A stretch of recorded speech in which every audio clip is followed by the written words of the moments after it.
Our panel today will start off first with Vicente Diaz, who is Pohnpeian and Filipino from Guam and is Associate Professor of American Indian Studies and Anthropology at the University of Illinois at Urbana-Champaign. He is an interdisciplinary historian, cultural critic, filmmaker, student of traditional seafaring in the Micronesian Islands, and just a pretty cool guy. I will give a fuller introduction for the other panelists as well, but following, just to his left is Noe Silva, Jeff Corntassel, and Taiaiake Alfred. But first up, we'll have Vicente Diaz. Vince.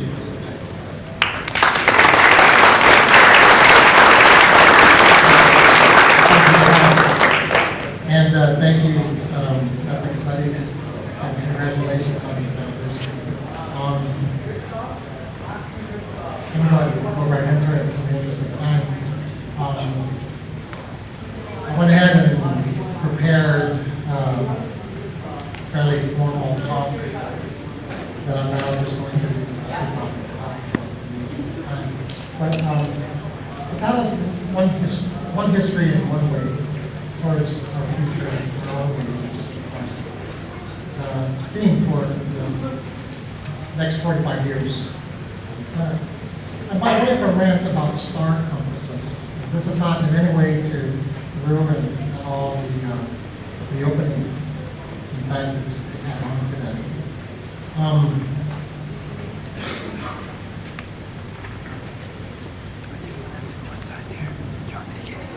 I can cover this in about 7 sentences.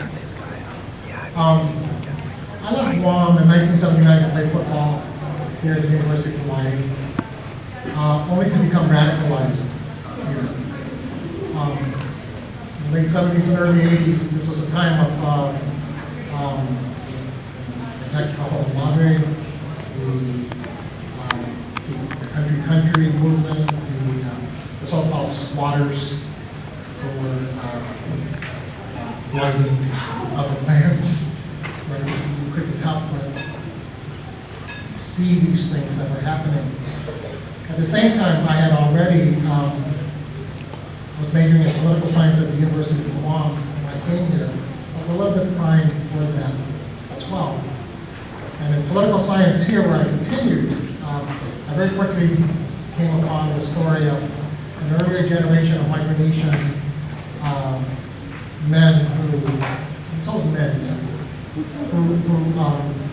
became the architects of these new micro-states, Federated States of Micronesia, Malawi, Republic, and Marshalls, who were themselves radicalized here at the University of Hawaii when they started to study American Indian history under the federal government, but also other political possibilities that, for example, and in particular, New Zealand had with its islands, like the Islands, gave us the idea of treaty associated status rather than full statehood or complete independence. To make a long story short, I went from an interest in decolonization and indigenous rights through a very strong interest in history, the discipline of history, with David Hanlon in the history department, but also a heavy dosage of, I look back now as post-structuralist political theory, Mike Shapiro, also then political science, and that took me to Santa Cruz, where I pursued theory and everything. By the early 1990s, I went back to the University of Guam, where I taught Micronesian history. But the key, the centerpiece of the years at the University of Guam, following the 1990s, was centered on two major projects: a complete rewriting of Guam's history books, for K-12 and for college texts, but also a real opportunity to learn to build and sail operator canoes with navigators, not from Samoa, but from their rivals on the Central Islands. And it was those two, more than anything I ever did, that really shaped my intellectual development. taking to ethnic studies and native studies that were not part of my training, but ethnic studies and native studies at the University of Michigan and currently at the University of Illinois for the next 15 years.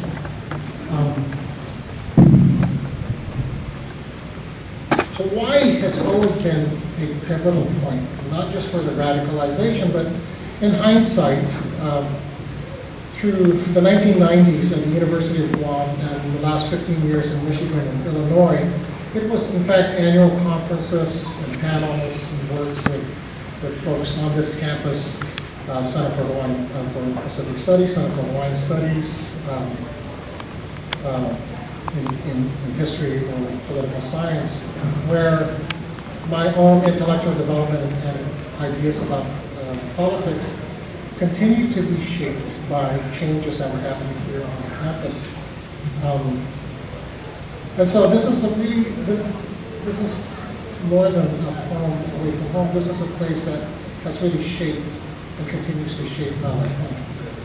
And in both inspiring ways, but ways that make me perspire as well.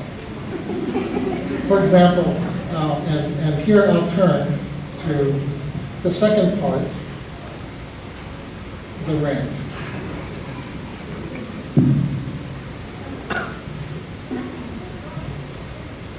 This from a particular text, a popular text that came out in the early 1980s, a guy named Ken Brower, a book called Song for Solomon.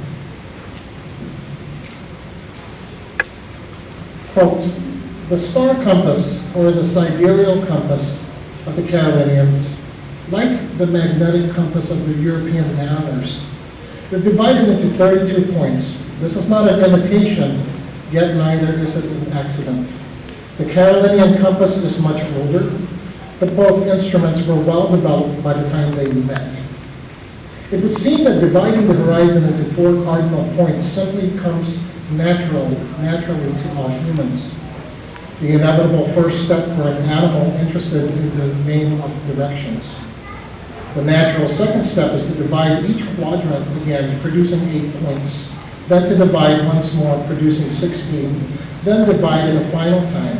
32 points for a globe the size of ours, occupied by islands on the scale of our own, and sailed by helmsmen as sober, seems to be enough for a navigator to steer by and to find his way around. And I'm going to continue. This is a long quote from Ken Brown.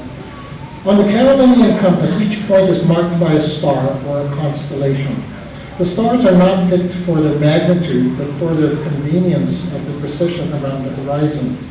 They mark one point of the compass on rising, a reciprocal point on setting. Polaris, the pole star, which Carolinians call the star that never moves, marks only one direction, north, but the Southern Cross marks 5 steering points in its elliptical path across the sky.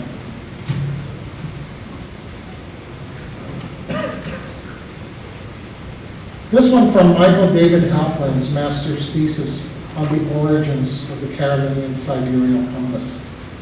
This was a master's in anthropology at Texas A&M.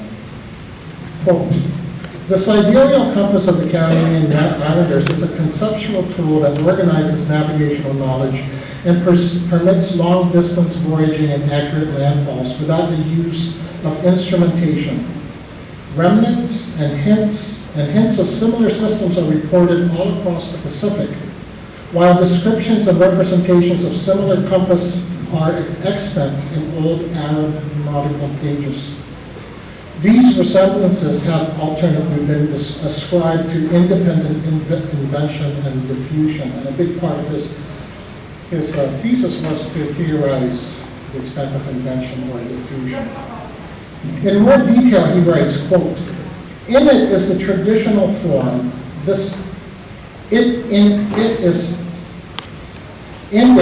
traditional form, this Carolinian compass includes 32 points, as does the traditional compass rose of European mariners.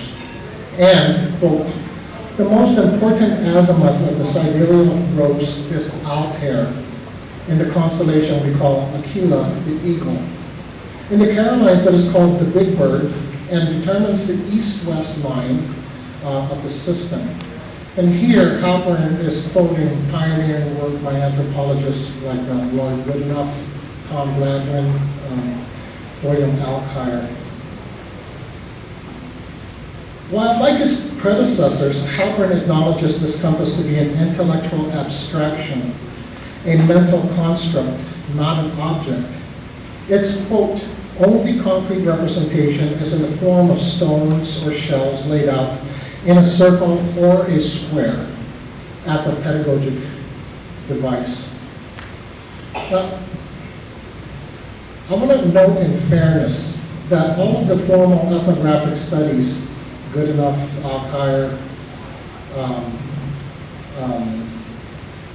Tom Gladwin, and at the same time as Tom Gladwin, David Lewis, who was not an anthropologist but was a sailor. They observed that the two-dimensional rendering of what Carolinians actually call pafu, that has come to be codified as the sidereal star compass,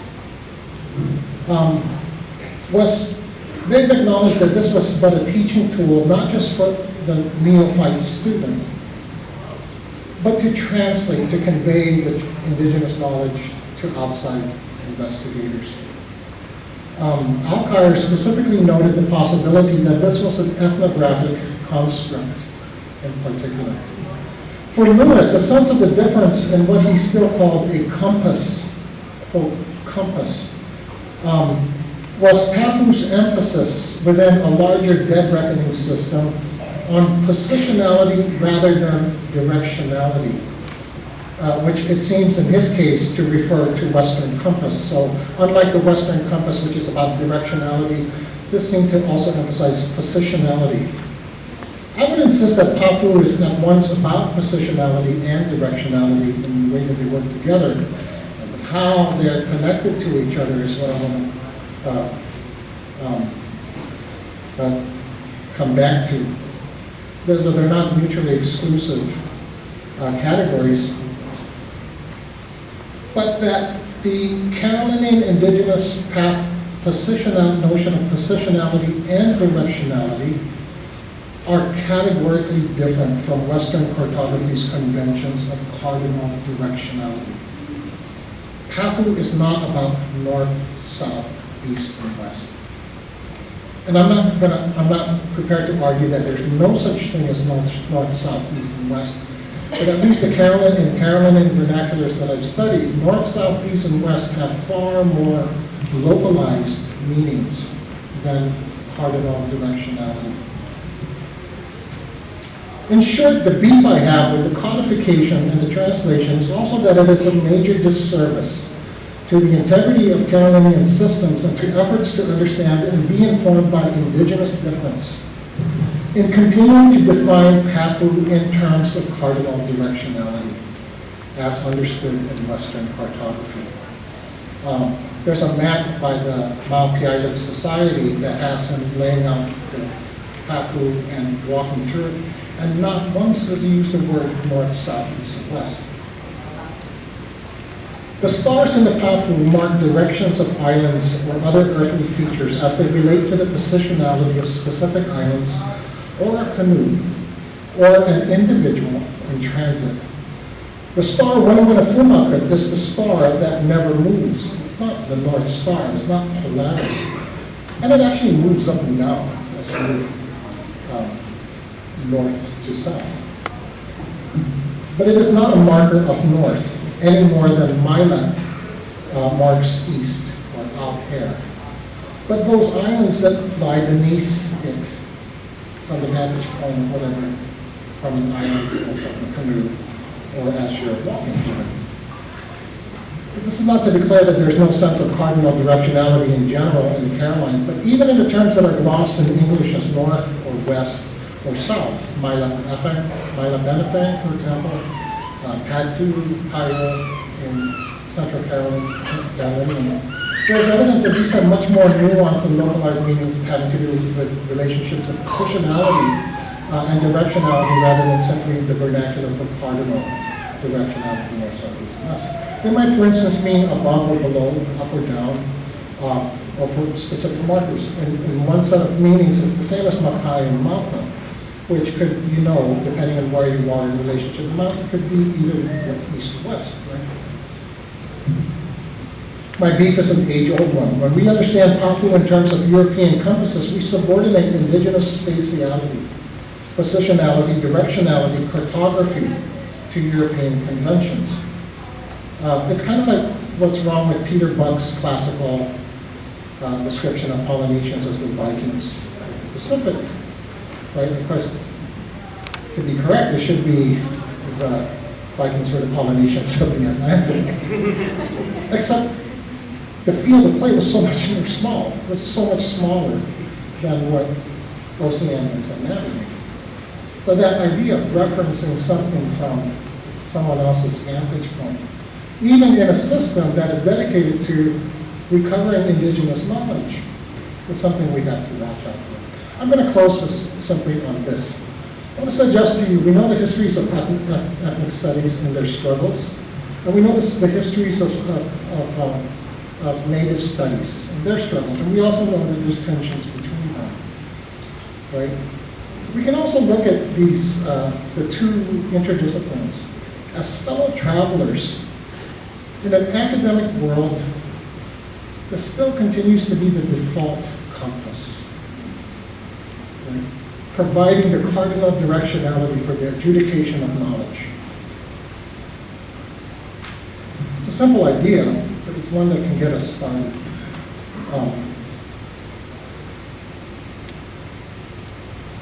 I wanted to close with this one. I love this one, not just because they brought me here. The squiggly lines are center. It's the cord that began this session, or this conference, is the woven coconut cords. But that cordage connects the center, the reference point, the canoe, the island, the person, to those stars. And it's that connectivity with cordage that's connected that I want to close us with. This is a little bit of an image of that cordage. Thank you.